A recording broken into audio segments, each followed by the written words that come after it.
ஜெய் ஸ்ரீ மாத்ரே நமக. ஜெய் குருதர் ஜெய் குரு பரசுராம. நமஸ்காரம். நான் கரூர்ல இருந்து வல்சலா பண்ணிக்க பிரசன்ன ஜோதிடர். இன்னைக்கு நம்ம 2026ஆம் ஆண்டு தமிழ் புத்தாண்டு பலன்கள் மிதுன ராசிக்கு எப்படி இருக்குன்னு பார்க்க போறோங்க. இது எப்போ பிறக்குது அப்படின்னா 14/4/2026 செவ்வாய்க்கிழமை காலை 9:30க்கு சதய நட்சத்திரத்துல இந்த வருடம் வந்து பிறக்குது. இந்த வருடம் சதய நட்சத்திரத்துல பிறக்கிறதுனால சதய நட்சத்திரத்துடைய அனுஜென்ம நட்சத்திரம் திருவாதிரை நட்சத்திரம். மிதுன ராசியில இருக்கக்கூடிய திருவாதிரை நட்சத்திரக்காரர்கள் கட்டாயம் பரிகாரம் பண்ணிக்கணும். என்ன பரிகாரம் பண்ணணும் அப்படின்னா, அன்னைக்கு 14ஆம் தேதி, அதாவது தமிழ் வருடம் பிறக்குது இல்லையா, அன்னைக்கு காலையில 9:30 மணிக்கு நீங்க என்ன செய்யணும், கோவிலுக்கு அருகில் இருக்கக்கூடிய கோவில்களுக்கு போயிட்டு அங்க இருக்கக்கூடிய ஏழை எளியவர்களுக்கு ஆடை அல்லது விசிறி தானங்கள் கொடுங்க. முக்கியமா ஜீவராசிகள் இருக்கும் இல்லையா, அதுக்கெல்லாம் வந்து ஆடு மாடு கோழி அவங்களுக்கு எல்லாம் ஜலம் குடிக்கிறதுக்கு நீர் கொடுக்கறது ரொம்ப ரொம்ப உத்தமம். அதே மாதிரி வந்து தானமா கொடுக்கறது வந்து ஆடை விசிறி செருப்பு இதெல்லாம் தானமா கொடுக்கலாம். இது கொடுக்கறதுனால என்ன அப்படின்னா, இந்த ஒரு வருடம் முழுவதுமே உங்களுக்கு பண தட்டுப்பாடுங்கிறது எப்பவுமே வராது. பண ரீதியா உங்களுக்கு நல்ல வருமானங்கள் தான் வரும். அதே மாதிரி விபத்து கண்டங்கள் எதுவுமே ஆகாம இருக்கும். பொதுவாக இந்த மாதிரி உங்களால முடிஞ்ச அளவுக்கு அட்லீஸ்ட் விசிறியாவது நீங்க அன்னைக்கு அருகில் இருக்கக்கூடிய சிவன் கோயிலுக்கு போயிட்டு அங்க சிவனை வேண்டிக்கிட்டு சிவபெருமான வேண்டிட்டு உங்களால விசிறியாவது தானமா கொடுங்க. அது ரொம்ப நல்ல அற்புதமான பலன்களையும் சிறப்பான வாழ்க்கையை ஏற்படுத்தி கொடுக்குங்க. உங்களுடைய ராசிக்கு பொதுவாவே வந்து பாத்தீங்கன்னா இப்ப குரு வந்து உங்களுடைய ராசியில தான் இருக்காரு. இந்த குரு வந்து ஜூன் 1ஆம் தேதி உங்க ராசியில இருந்து 2ஆம் இடத்துக்கு பயிற்சி ஆகிறாரு. இந்த வருடம் வந்து சனி பயிற்சி கிடையாது, ஆனா ராகு கேது பயிற்சி இருக்கு. குருவே 2 பயிற்சி இருக்கு. ஒண்ணு வந்து பாத்தீங்கன்னா ஜூன் மாசம் வந்து உங்களோட ராசியில இருந்து 2ஆம் இடத்துக்கு வருவாரு. அதே மாதிரி 10வது மாசம் அக்டோபர் மாசம் வந்து ஐப்பசி மாசம் வந்து 2ஆம் இடத்துல இருந்து 3ஆம் இடத்துக்கு கடகத்துல இருந்து சிம்ம ராசிக்கு பயிற்சி ஆகிறாரு. அதுக்கப்புறம் வந்து டிசம்பருக்கு மேலங்கிற ஜனவரியில வந்து என்ன ஆகுது அப்படின்னா, குரு வந்து அதிசாரமா மறுபடியும் 2ஆம் இடத்துக்கே வந்துடுறாரு, வக்ரகதியே வந்துடுறாரு. இதுக்கப்புறம் ராகு கேது பயிற்சி இருக்குது. இதுதான் வந்து உங்களுக்கு அமைப்புகள். பொதுவாவே வந்து இந்த வருடம் எப்படி இருக்கு அப்படின்னா, ஒரு வருடம் முழுவதுமே சூப்பரான பலன்கள் அப்படிங்கிற காட்டிலும் சுமாரான பலன்கள் தான். சுமாரான பலன்கள்னா ஏற்ற இறக்கங்கள் அதிகமாக இருக்கும். இந்த வருடம் முழுவதுமே வந்து பாத்தீங்கன்னா ஒரே சீரா இருக்காது. ஆனா கூடுதலான உழைப்பை நீங்க கட்டாயம் போட்டுக்கோங்க. 10ஆம் இடத்துல இருக்கக்கூடிய சனி, அதே மாதிரி அஷ்டமத்துல ராகு வருது. இதனாலதான் நான் சொல்றேன், ஏன்னா கூடுதலான கவனங்கள் இருக்கணும். 2ஆம் இடத்துல இருக்கக்கூடிய குரு, அதாவது குரு பெயர்ச்சியை 2ஆம் இடத்துக்கு வராரு இல்லையா, அவர் வந்து அஷ்டமஸ்தானத்தை பார்ப்பாரு. ராகுவும் அஷ்டமத்துல இருக்குது, அதே மாதிரி 2ஆம் இடத்துல கேதுவும் அதுக்கப்புறம் குருவும் சேர்ந்த அமைப்பு. இந்த பலன்கள்லாம் என்னன்னா கொஞ்சம் மன நெருக்கடிகளை கொடுக்கும். நீங்க செய்யக்கூடிய விஷயங்களை தாமதப்படுத்தும் அல்லது எதிர்பார்த்த ரிசல்ட் வராமையும் போகலாம். அதனால கூடுதலான கவனமோட செய்யணும். எந்த ஒரு விஷயமா, ஒரு பிசினஸா இருந்தாலும் சரி, நீங்க பார்க்கக்கூடிய உத்தியோகமா இருந்தாலும் சரி, கொஞ்சம் கூடுதலான கவனம் செலுத்திட்டீங்கன்னா பிரச்சனைகள் வராம உங்களுக்கு தவிர்த்தரலாம். அதாவது பொதுவாவே வந்து பாத்தீங்கன்னா வருமுன் காப்போம் அப்படின்னு சொல்லுவோம் இல்லையா, அது மாதிரி நீங்க செய்யக்கூடிய விஷயங்களை கவனத்தோட செலுத்தணும். இந்த வந்து பாத்தீங்கன்னா மன ரீதியா போராட்டங்கள், வீட்டுல கஷ்ட காலங்கள், இது எல்லாமே எல்லா ராசிக்குமே இருக்கதான் செய்யும். ஆனா அதெல்லாம் கொண்டு வந்துட்டு வேலையிலயோ நீங்க பார்க்கக்கூடிய பிசினஸ்லயோ நீங்க காமிச்சீங்க அப்படின்னா இழப்புகள் இன்னும் கூடுதலா ஆயிடும். அதனால கவனமா செயல்பட்டா நமக்கு ஏற்படக்கூடிய இழப்புகள்ல இருந்து நம்ம தப்பிச்சுக்கலாம். சரிங்களா? அதாவது நமக்கு வரக்கூடிய பிராப்தம் வரலைனாலும் பரவாயில்ல, இருக்கக்கூடிய விஷயங்களை இழந்துடக்கூடாதுங்கிறதுக்காக இதை சொல்றேன். சரிங்களா? 10ஆம் இடத்துல இருக்கக்கூடிய சனி தொழில வந்து மந்தகதியை கொடுப்பாரானா கிடையவே கிடையாது. தொழில நல்ல அபிவிருத்தி தான் பண்ணுவாரு. அவருதான் உங்களுக்கு 9ஆம் அதிபதி. பாக்கியாதிபதியே உங்களுக்கு தொழில் ஸ்தானத்துல இருக்கனால தொழில் ரீதியா நிறைய மாற்றங்கள் நடக்க போகுதுங்க. அது நிறைய பேத்துக்கு இடமாற்றம், வேலை மாற்றம், நீங்க பார்க்கக்கூடிய உத்தியோக மாற்றம், அதே மாதிரி தொழில் மாற்றங்கள் இருக்கும். அதாவது ஒரு தொழில் ஸ்தானத்துல இருந்து சனி வந்து பாத்தீங்கன்னா உங்களுக்கு 7ஆம் இடத்தை பாக்குறாரு. பிசினஸ் ரீதியா பார்ட்னர்ஷிப் ஏதாவது இருந்துச்சு அப்படின்னா அந்த பார்ட்னருக்கு இடையே சிறு சிறு வாக்குவாதங்கள். ஏன்னா அஷ்டமத்துல ராகு வராரு. அப்போ இந்த பார்ட்னர் ஸ்தானத்தை எப்படி எல்லாம் கெடுக்கலான்னு பாப்பாரு. ஆனா கவலைப்பட வேண்டாம், குருவோடைய அனுகிரகம் இருக்கு உங்களுக்கு. 7 குடைவர் அவரு தான் 2ஆம் இடத்துல இருந்து இருக்கனால நீங்க என்ன செய்யணும் அப்படின்னா கொஞ்சம் அனுசரணையா இருக்கணும். அதே மாதிரி நீங்க வந்து ஒரு வேலையில இருப்பீங்க, ஆனா ஒரு சின்னதா ஒரு பிசினஸ் ஸ்டார்ட் அப் பண்ணலாம் அப்படின்னு நினைச்சிட்டு உங்க ஃப்ரெண்ட்ஸ் கிட்டே நீங்க பணத்தை கொடுத்து ஒரு பார்ட்னர்ஷிப் மாதிரி போட்டிருக்கலாம். அவங்க உங்களை ஏமாத்துறதுக்கு வாய்ப்பு இருக்கு. அதனால கூடுதலா நீங்க ஃப்ரீயான டைம் கிடைக்கும் போதெல்லாம் பிசினஸ் எப்படி போகுது, அதே மாதிரி அதுல என்ன இன்கம் வருது, என்ன ப்ராஃபிட் அண்ட் லாஸ், இதெல்லாமே நீங்க என்ன செய்யணும், கவனிக்கணும். கவனிக்கல அப்படின்னா அலட்சியமா இருந்துட்டீங்க, நண்பன் தானே ஃப்ரெண்டு தானே, அவங்க எப்படி நம்மள ஏமாத்துவாங்கன்னு நினைச்சிட்டீங்கன்னா கட்டாயம் ஏமாத்திருவாங்க. சோ இந்த காலத்துல வந்து காசு பணம்ங்கிறது வேற, ஃப்ரெண்ட்ஷிப்ங்கிறது வேற, ரிலேஷன்ஷிப்ங்கிறது வேற. இதுக்கு எல்லாத்துக்கும் வந்து தனித்தனியா என்ன செய்யணும், நீங்க டிக்ஷனரி போட்டு நல்லா புரிஞ்சுக்கணும். பொதுவாவே மிதுன ராசிக்காரங்க எல்லா விஷயத்திலயும் வந்து பாத்தீங்கன்னா ஒரு லிபரலா இருப்பாங்க. நீங்க வந்து பாத்தீங்கன்னா நல்லா வேலை பார்ப்பீங்க, நல்ல புத்திசாலி.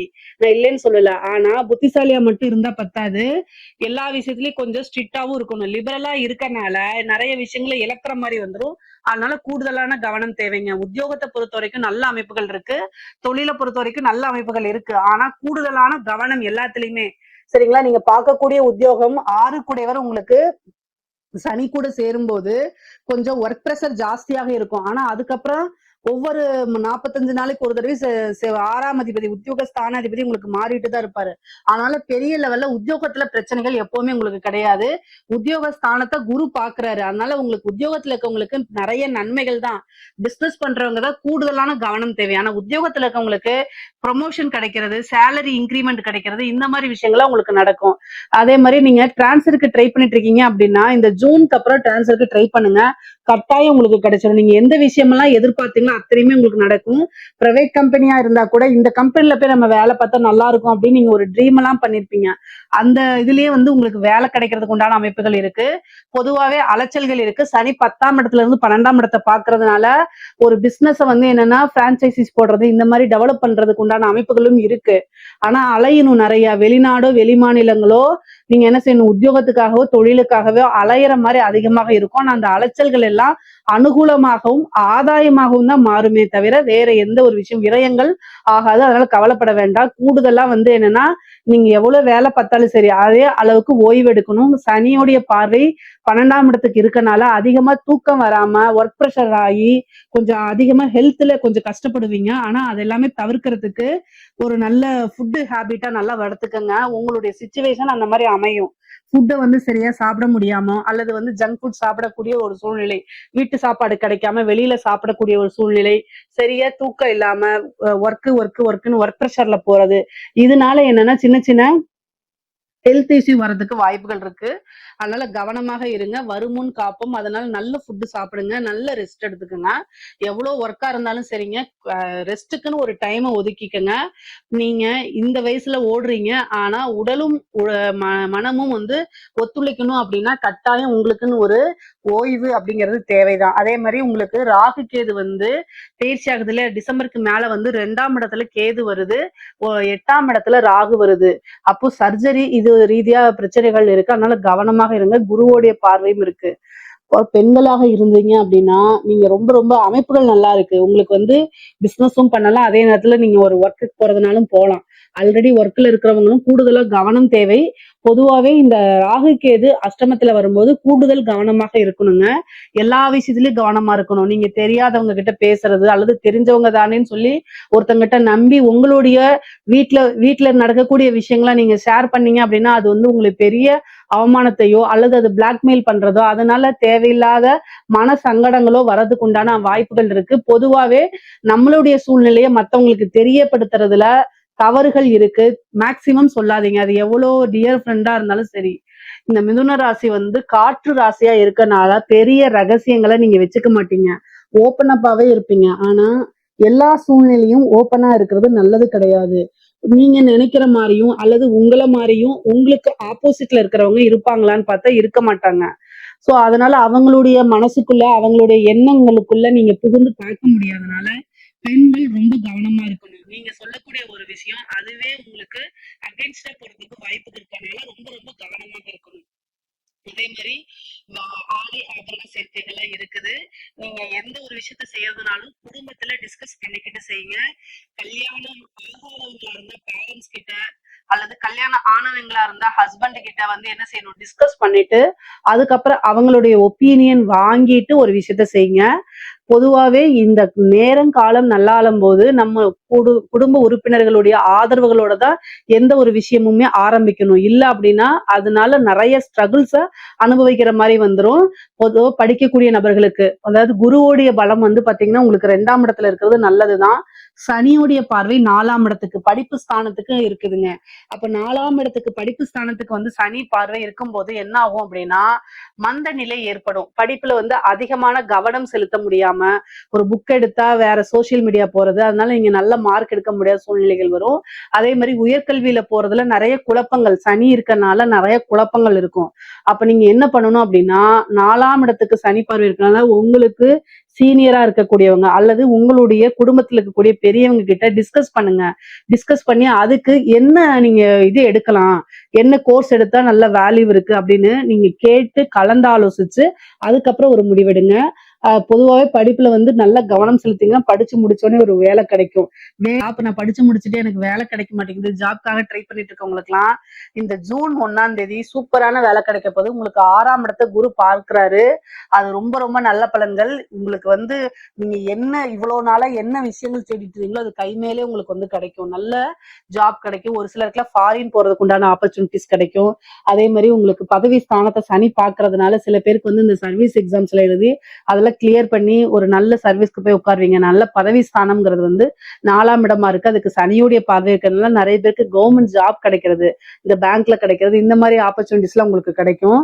வரக்கூடிய விஷயங்களை டக்குன்னு யூஸ் பண்ணிக்கோங்க. அலட்சியமும் அல்லது வந்து சோம்பேறித்தனமும் பண்ணீங்கன்னா கைக்கு பக்கத்துல வந்துட்டு அது மிஸ் ஆகி போயிடும். அந்த மாதிரி அமைப்புகள் இருக்கு. ஸோ அதனால கவனமாக இருங்க. வீடு கட்டக்கூடிய அமைப்புகள் இருக்கு, வாகனம் வாங்கக்கூடிய அமைப்புகள் இருக்குது. 4ஆம் இடத்துக்கு வந்து பாத்தீங்கன்னா உங்களுக்கு சனியோடைய பார்வை இருக்கு. 2ஆம் இடத்துல குரு இருக்கனால நல்ல ஒரு இன்கம் வரும். அது மூலியமா வீடு கட்டுறது, வாகனங்கள் வாங்குறது, தொழிலுக்காக ஒரு இடம் வாங்கி போடுறது, தொழிலுக்காக வந்து ஒரு வாகனம் வாங்குறது, இந்த மாதிரி அமைப்புகள்லாம் உங்களுக்கு இருக்கு. கட்டாயம் நடந்துரும். ரொம்ப நாளா வந்து லேண்ட் வாங்கியிருப்பீங்க, ரொம்ப நாளா வீடு கட்ட முடியாம ஏதாவது ஒரு தடை வந்துட்டே இருக்கும்ல, அதெல்லாம் இந்த வருடம் கிளியர் ஆயிரும். ஏன்னா வீடு கட்டுறதுக்கு என்ன வேணும், மெயினா பணம் வேணும். அந்த பணத்தை வந்து குரு கொடுத்துருவாரு. ஏதாவது ஒரு இது வந்து உயில் சொத்துக்கள்லாம் இருக்கு இல்லைங்களா, அதெல்லாம் வந்து உங்களுக்கு ஃபேவரா மாறும். உயில் சொத்துக்கள், பினாமி சொத்துக்கள், இது மாதிரிலாம் உங்களுக்கு வரதுக்கு உண்டான வாய்ப்புகள் இருக்கு. குரு 2ஆம் இடத்துல இருந்து அஷ்டமத்துல பாக்குறதுனால கெட்டவன் கிட்டிடும் ராஜயோகம் சொல்ற மாதிரி ஒரு விபரீத ராஜயோகம், திடீர்னு ஒரு அதிர்ஷ்டம் உங்களுக்கு உறுதியாக உண்டு. அதே மாதிரி ஹெல்த்ல வந்து பாத்தீங்கன்னா ரொம்ப கவனம், தேக ஆரோக்கியம் கவனமா இருக்கணும். வண்டி வாகனங்கள்ல போகும்போது ரொம்ப ஜாக்கிரதையா இருக்கணும். 4ஆம் இடத்தை சனி பாக்குறாரு, அஷ்டமாதிபதியாகி பாக்குறாரு. அப்ப நீங்க என்ன பண்ணணும் அப்படின்னா வண்டி வாகனங்கள்ல போகும்போது ரொம்ப ஜாக்கிரதையா போகணும். மேக்சிமம் வந்து நைட் டைம் டிராவல் பண்றதை அவாய்ட் பண்ணிக்கோங்க. அதுதான் வந்து ரொம்ப ரொம்ப நல்லது.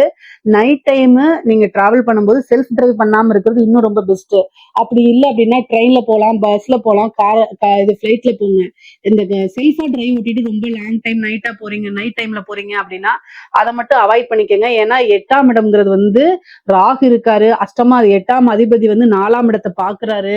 இதெல்லாம் வந்து கொஞ்சம் எதிர்பார்க்காத ஒரு பேடான சுச்சுவேஷனை கிரியேட் பண்ணி கொடுத்துரும். சோ அதனால கவனமாக இருந்து பழகிக்கங்க. தாயாருடைய தேக ஆரோக்கியத்துல கவனமா இருங்க. தாயாருக்கு மருத்துவ செலவு இருக்குது, தாய் வழி சொத்துக்கள் வந்து சேர்றதுக்கு உண்டான அமைப்புகள் இருக்கு, தந்தையாருக்கும் மருத்துவ செலவுகள் இருக்கு. பொதுவாவே உங்களுடைய ஹெல்த் ரீதியா பாத்துக்கணும். அஷ்டமத்துல வந்து பாத்தீங்கன்னா ராகு வர்றதுனால கணவன் மனைவி பிரச்சனைகள் வர்றதுக்கு வாய்ப்புகள் இருக்கு. ஆணாக இருந்தால் அதாவது கணவனாக இருந்தால் மனைவி கிட்டயும், மனைவியாக இருந்தால் கணவனுக்கிட்டையும் என்னன்னா அனுசரிச்சு போய் பழகிக்குங்க. ஒருவரை ஒருவர் அனுசரிச்சு அன்போடு இருக்க பழகிக்குங்க. இல்லைன்னா உறவுகளுக்கு விரிசல் வரும். அதே மாதிரி 3ஆம் நபர்களுடைய தலையீடுகள் வந்துடும். தேவையில்லாத சங்கடங்களும் குழப்பமான சூழ்நிலைகள்லாம் உருவாகிரும். ஒரு சின்ன விஷயத்த சாரின்னு கேட்டு முடிக்கிறது, நீங்க பெரிய ஈகோ பாத்தீங்க அப்படின்னா மிகப்பெரிய லெவல்ல சண்டை ஆயிரும். அது கோர்ட்டு கேஸ் பஞ்சாயத்து வரைக்கும் போயிடும். கவனமாக இருங்க. குடும்பஸ்தானத்துல கேது இருக்கனால உங்களை புரிஞ்சுக்காம குடும்பத்துல பேசுவாங்க. ஆனா இந்த காலகட்டத்துல அமைதியா போய்க்குங்க. ஒரு 3 மாச காலகட்டம் தான் உங்களுக்கு கொஞ்சம் ரொம்ப சரியில்லாத அமைப்பா இருக்கு. மீதி எல்லாமே ரொம்ப நல்லா இருக்கு. சோ அதனால குடும்பஸ்தானத்துல வந்து கேது இருக்கறனால அந்த காலகட்டங்கள்ல மட்டும் கவனமாக இருங்க. 7 கூடவே 2ஆம் இடத்துல இருக்கனால திடீர்னு திருமணம் அதாவது உங்களுக்கு குருபலம் இருக்கானா, குருபலம் இருக்கு. 7ஆம் இடத்துக்கு சனியுடைய பார்வையும் இருக்கு. 7 கூடையவர் குடும்பஸ்தானத்துலதான் இருக்காரு. களத்திர ஸ்தானாதிபதி குடும்பஸ்தானத்துலதான் இருக்காரு. அப்போ திருமண பிராப்தம் இருக்கானா, இந்த வருடம் திருமண பிராப்தம் இருக்கு. நீங்க வந்து திடீர்னு உங்களுக்கு மேரேஜ் ஆகும். நீங்க எதிர்பார்த்திருக்கவே மாட்டீங்க. சும்மா ஜஸ்ட் ஒரு அலைன்ஸை பாப்பீங்க, டக்குன்னு அது ஃபிக்ஸ் ஆகி டக்குன்னு மேரேஜ் ஆயிரும். அந்த மாதிரி அமைப்புகள் இருக்கு. குருவும் கேதுவும் சேரக்கூடிய அமைப்பு இந்த வருடம் இருக்கனால ரொம்ப வருஷமா ட்ரீட்மெண்ட், குழந்தைக்காக ட்ரீட்மெண்ட் எடுக்கிறீங்கன்னா இந்த வருஷம் போய் எடுங்க. அது டக்குன்னு உங்களுக்கு ஒரு புத்திர பாக்கியத்தை கொடுத்துரும். குலதெய்வ வழிபாடுகளை பண்ணுங்க. அது இன்னும் ரொம்ப ரொம்ப நல்லது. மிதுன ராசியில இருக்கக்கூடிய கலைத்துறை சார்ந்தவங்களுக்கு நல்ல அற்புதமான பலன்கள் தான். நீங்க வந்து பாசிட்டிவா வந்து ரீச் ஆகுறீங்களோ நெகட்டிவா ரீச் ஆகுறீங்களோ தெரியாது. ஆனா ரீச் ஆவீங்க. அஷ்டமத்துல இருக்கனால மேக்சிமம் நெகட்டிவா ரீச் ஆகுறதுக்கு வாய்ப்புகள் இருக்கு. ஆனா அது எல்லாத்தையுமே நீங்க என்ன செய்யணும், பாசிட்டிவோ நெகட்டிவோ எல்லாத்தையும் ஒரே மாதிரி ஹேண்டில் பண்ண கத்துக்கிட்டீங்க அப்படின்னா எந்தவித பிரச்சனையும் கிடையாது. நிறைய காசு பணத்தை சம்பாதிச்சிட முடியும். மிகப்பெரிய லெவல்ல வாய்ப்புகள் உங்களுக்கு வரும். வெளிநாடுகளுக்கு சென்று உங்களுடைய நிகழ்ச்சிகள் எல்லாம் பண்றக்கூடியது, மியூசிக் ஃபீல்டு, ஆக்டிங் ஃபீல்டு எல்லாத்துலயுமே வந்து உங்களுக்கு ரொம்ப நல்ல அற்புதமான பலன்கள் தான். இந்த வருடம் நல்ல காசு பணம் சம்பாதிக்கக்கூடியதும் ஒரு ஃப்ரேமை உங்களுக்குன்னு உருவாக்கக்கூடிய அமைப்புகளும் இருக்குது. இதனால இந்த டைமை கரெக்டா யூஸ் பண்ணிக்கங்க. அரசாங்க துறையில இருக்கவங்களுக்கு எல்லாம் இது ரொம்ப ரொம்ப சூப்பருங்க. அரசாங்கத்துல அதாவது உயர் அதிகாரிகள் அழுத்தங்கள் இருந்தாலும் பணம் பல வகைகள் இருந்து வரும். அவங்க கிட்ட இருந்து உங்களுக்கு நிறைய வாய்ப்புகள் வரும். ஒர்க் ப்ரெஷர் எந்த அளவுக்கு இருக்கோ அதே அளவுக்கு உங்களுக்கு வருமானங்கள் இருக்கு. லஞ்ச லாவணிங்களை ஈடுபடாதீங்க நான் சொல்ல மாட்டேன். ஈடுபடும் போது பார்த்து பண்ணுங்க. அஷ்டமத்துல ராகு வரும்போது நிறைய காசு, பெரிய பெரிய மனிதர்களுடைய பழக்கங்கள், ஆப்பர்ச்சுனிட்டிஸ், இந்த டெண்டர் இந்த மாதிரி விஷயங்கள்லாம் உங்களுக்கு வரும். ஆனா அதை கரெக்டா ஹேண்டில் பண்ணிட்டீங்கன்னா எந்த ஒரு விஷயத்துலயும் சிக்க மாட்டீங்க. 2ஆம் இடத்துல கேது வருது. 2ஆம் இடத்துல கேது வரும்போது பொதுவா பேசக்கூடிய விஷயங்கள்ல கவனமாக இருங்க. நீங்க செய்யக்கூடிய ஒரு விஷயம் ரகசியமா இருக்குன்னா அந்த ரகசியத்தை காப்பாத்துறதுக்கு முயற்சி பண்ணுங்க. வார்த்தைகளை விட்டு அதனால வந்து நீங்க போன்ல பேசலாம். ஒரு கவர்மெண்ட் ஸ்டாஃப் கிட்ட நீங்க பேசிட்டு இருப்பீங்க, இன்னொரு கவர்மெண்ட் ஸ்டாஃப் கிட்ட நீங்க பேசிட்டு இருப்பீங்க. ஆனா அவங்க உங்களோட போனை ரெக்கார்ட் பண்ணலாம், அது வெளியில வரலாம், அதனால உங்களுக்கு பனிஷ்மெண்ட் கிடைக்கலாம். இந்த மாதிரி விஷயங்கள் இருக்கனால பொதுவா நீங்க செய்யக்கூடிய விஷயங்களை வெளியில சொல்லாதீங்க. எவிடன்ஸை கிரியேட் பண்ணி உங்களுக்கு அகேன்ஸ்டா அதை யூஸ் பண்ணுவாங்க. அதனால கவனமாக இருங்க. பொதுவாவே வந்து பாத்தீங்கன்னா இந்த காதல் ரீதியா நிறைய பிரச்சனைகள் ஏற்படும். அதனால மன உளைச்சல்கள் ஏற்படும். அஷ்டமத்துல ராகு இருக்கனால ராகு திசை நடக்கக்கூடியவங்க எல்லாம் ரொம்ப கவனமாக இருக்கணும். முக்கியமா வந்து பாத்தீங்கன்னா நீங்க உங்களுக்கு ராகு திசை குரு திசை 2 பேர் எந்த திசை நடந்தாலும் சரிங்க, 2 பேருமே வந்து பாத்தீங்கன்னா உங்களுக்கு ராகு அஷ்டமத்திலையும் குரு வந்து அஷ்டம ஸ்தானத்தையும் பாக்குறதுனால ரொம்ப ரொம்ப கவனமாக இருங்க. நல்ல வழிபாடுகளை பண்ணிக்கோங்க. வியாழக்கிழமை தட்சிணாமூர்த்தி வழிபாடு, பிரம்மதேவர் வழிபாடெல்லாம் பண்ணுங்க. அது உங்களுக்கு வாழ்க்கையில வேற லெவல்ல கொண்டு போய் விடும். நல்ல வந்து ஒரு வெற்றி பாதை. அதே மாதிரி அடுத்தடுத்து வளர்ச்சிக்கெல்லாம் இந்த வழிபாடுகள் வந்து உங்களுக்கு உதவியா இருக்கும். அதே சித்தர்கள் ஜீவ சமாதி வழிபாடு பண்ணுங்க. மெடிடேஷன் நிறைய பண்ணுங்க. மன உளைச்சல்கள் இவ்வளவு நாளா இருந்த மன உளைச்சல்கள்லாம் உங்களுக்கு இருக்காது. பொதுவாவே அரசியல்வாதிகளுக்கு, இந்த மிதுன ராசியில் இருக்கக்கூடிய அரசியல்வாதிகளுக்கு ரொம்ப ரொம்ப நல்லா இருக்கு. 10ஆம் இடத்துல சனி கர்மஸ்தானமா இருந்தாலும் சரி 4ஆம் இடத்தை பாக்குறாரு. ஒரு பதவி உங்களுக்கு கிடைச்சிரும், ஒரு வாரியமாவது உங்களுக்கு கிடைக்கும், கட்சி சப்போர்ட் கிடைக்கும். பொதுவாவே மிதுன ராசியில இருக்கவங்க எல்லாம் ஈஸியா பேசுவீங்க, மக்கள் கிட்ட ஈஸியா ஃப்ரெண்ட்ஸ்லியா பழகுவீங்க. அதனாலேயே உங்களுக்கு மக்களுடைய ஆதரவுகள் இருக்கும். ஜனவசியம் அப்படிங்கிறது உங்களுக்கு இருக்கும். அதனால இந்த விஷயம் இந்த வருடம் வந்து உங்களுக்கு நிறைய வெற்றி வாய்ப்புகள் அதிகமாக இருக்கு. நீங்க என்னென்ன விஷயம் எல்லாம் நினைச்சீங்களோ அதெல்லாம் உங்களுக்கு ஈஸியா நடக்கும். எதிர்பார்ப்பை எக்ஸ்போஸ் பண்ணுங்க. உங்களோட விஷயங்களை எக்ஸ்போஸ் பண்ணுங்க. தலைமை இடத்துக்கு நீங்க செய்யக்கூடிய விஷயங்களை சொல்லி புரிய வைங்க. உங்களுக்குன்னு ஒரு வாய்ப்பு இந்த வருடம் உறுதியாக உண்டு. பொதுவாவே மிதுன ராசிக்கு சொத்து சேர்க்கை அப்படிங்கிறது இந்த வருஷம் இருக்குது. நல்ல காசு பணம் வருமானம்ங்கிறது இருக்கு. ஏன்னா 2ஆம் இடத்துக்கு தான் குரு வராரு. அது போக தொழிலையும் நீங்க வந்து டெவலப் பண்ணிக்க முடியும். பொதுவாவே ரொம்ப ரொம்ப நல்ல அற்புதமான பலன்கள் இருக்கனால இதுல ஏதாவது சந்தேகங்கள் இருக்கு அப்படின்னா கமெண்ட்ஸ்ல கேளுங்க. கட்டாயம் நான் ஆன்சர் பண்றேன். நம்மளுடைய சேனலை லைக் பண்ணுங்க, ஷேர் பண்ணுங்க, சப்ஸ்கிரைப் பண்ணுங்க. நன்றி, வணக்கம்.